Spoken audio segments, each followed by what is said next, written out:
बाल Bharati public school NTPC Gadarwara में भारतीय संविधान पर विशेष प्रार्थना सभा का भव्य आयोजन। कार्यक्रम में उप महानिरीक्षक दयाशंकर, एनटीपीसी मुख्य प्रबंधक श्याम कुमार रहे शामिल। बाल भारती पब्लिक स्कूल गाडरवारा में 30 अक्टूबर 2025 को भारतीय संविधान के महत्व को समर्पित एक विशेष प्रार्थना सभा का भव्य आयोजन संपन्न। ये कार्यक्रम सभी स्टाफ सदस्यों, विद्यार्थियों के लिए एक महत्वपूर्ण और प्रेरणादायक अनुभव था। इस अवसर पर उप महानिरीक्षक श्रीमान दयाशंकर, मुख्य प्रबंधक श्रीमान श्याम कुमार और अन्य गणमान्य अतिथियों ने मुख्य अतिथि के रूप में भाग लिया। सर्वप्रथम संविधान प्रदर्शनी का उद्घाटन किया। उसके बाद प्रार्थना सभा में पहुंचकर विधिवत दीप प्रज्वलन कार्यक्रम से शुरुआत हुई। विद्यालय के प्राचार्य डॉक्टर अनुराग पांडे द्वारा अतिथियों का हार्दिक स्वागत हुआ। विद्यार्थियों को संविधान के प्रति जागरूक करने और इसके महत्व को समझाने का संदेश दिया। कार्यक्रम में विद्यार्थियों द्वारा देशभक्ति की कविताओं का सुमधुर पाठ किया। साथ ही हमारा संविधान विषयक नाट्य प्रस्तुति ने सभी का मन मोह लिया। मुख्य अतिथि उप महानिरीक्षक श्रीमान दयाशंकर ने अपने संबोधन में संविधान के आधार स्तंभों, समृद्ध सांस्कृतिक विरासत, विविधता में एकता और नागरिकों के अधिकारों और दायित्वों की गहराई से व्याख्या की। अतिथियों को स्मृति चिन्ह के माध्यम से सम्मानित किया। कार्यक्रम का समापन राष्ट्रगान के साथ किया। इस प्रकार बाल भारती पब्लिक स्कूल की ये विशेष प्रार्थना विद्यार्थियों के विचारों में राष्ट्रीयता और संविधान के प्रति गहरी समझ उत्पन्न करने में सफल रही तथा प्रेरक और यादगार अनुभव प्रदान किया। अंतिम लघु नाटिका के माध्यम से फंडामेंटल राइट्स के बारे में बच्चों ने जो बताया और सबसे आखिरी में जो बच्चे ने बताया कि जो आर्टिकल 32 है वो सोल ऑफ द कॉन्स्टिट्यूशन है। फंडामेंटल राइट्स का अगर वायलेशन होता है ये हमें हमेशा याद रहता है। मैं जब अपने यूपीएससी के फाइनल इंटरव्यू में जब बैठा था तो इंटरव्यू बोर्ड ने मुझसे यही सवाल पूछा था।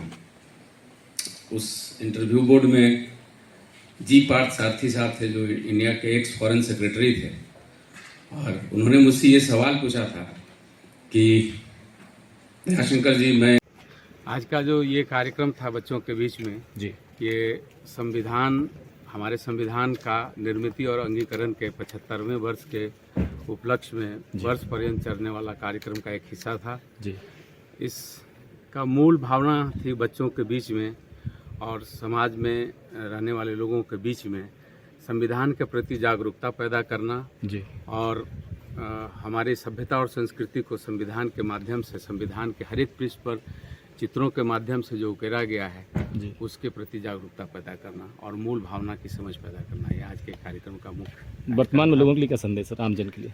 आमजन के लिए हमारा ये संदेश है, हम लोगों का ये संदेश है कि संविधान में हम अधिकारों की तो बात करते हैं लेकिन कर्तव्य को भूल जाते हैं। तो अधिकार के साथ साथ, फंडामेंटल राइट के साथ साथ हमें अपने फंडामेंटल ड्यूटीज़ को भी याद रखना चाहिए और दिन प्रतिदिन व्यवहार में लाना चाहिए। यही थैंक यू। एनटीपीसी सदैव ही बच्चों के सर्वांगीण विकास के लिए कटिबद्ध रही है और हम आगे भी जहां हम सांस्कृतिक कार्यक्रमों में बढ़ चढ़ कर बच्चों को बढ़ावा देते रहते हैं, वहीं इस संविधान के 75वें जो हम वर्षगांठ मना रहे हैं उसमें इस संविधान के प्रति क्या हमारी कर्तव्य हैं और संविधान में क्या अधिकार देते हैं, उसी को एक बच्चों का ये कार्यक्रम था और यह देखकर अच्छा लगा कि बच्चे संविधान के प्रति जागरूक हैं।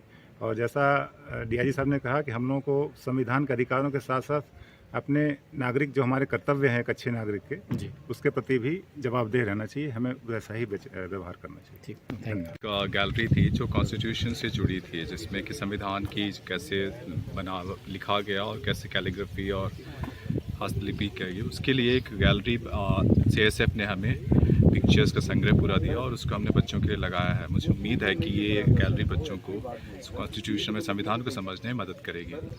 और मैं धन्यवाद देना चाहूँगा Shri Shyam Kumar sir, HOP NTPC और DIG दयाशंकर जी और Shri Kumar Pandey deputy commandant CISF और समस्त CISF और NTPC परिवार को ये जो उन्होंने हमारे स्कूल में किया, बच्चों को इससे निश्चित रूप से मदद मिलेगी। तो समस्त बच्चों और शिक्षक और स्कूल मैनेजमेंट की तरफ से इनके लिए धन्यवाद। बच्चों को मैं ये कहूँगा कि ये संविधान के बारे में और पढ़ें और ऐसे आयोजन से उनको और ज़्यादा फ़ायदा होगा। बच्चों के लिए जो शब्द बोले सर ने, जो उन्होंने संविधान के बारे में बताया और भी बहुत सारे अनुभव के बारे में बताया DIG सर ने, उससे भी उनको मदद मिलेगी। और इन गैलरी को देखेंगे तो और हमें समझने को मिलेगा। आप लोगों को मैं धन्यवाद देना चाहूँगा कि आप लोग इसको कवर किया और विद्यालय में अच्छी अच्छी चीज़ें हो रही हैं तो आपको समझने का मौका मिलेगा और शहर को भी जानने का मौका मिलेगा। खबर भारतवर्ष के लिए गाडरवारा नरसिंहपुर मध्य प्रदेश से ब्रजेश कुमार पांडे की रिपोर्ट। अपने शहर अपने प्रदेश की ताज़ा खबरों के लिए लाइक करें, शेयर करें, सब्सक्राइब करें और हाँ, बेल आइकन दबाना ना भूलें, क्योंकि खबर हमारी, फैसला जनतंत्र का।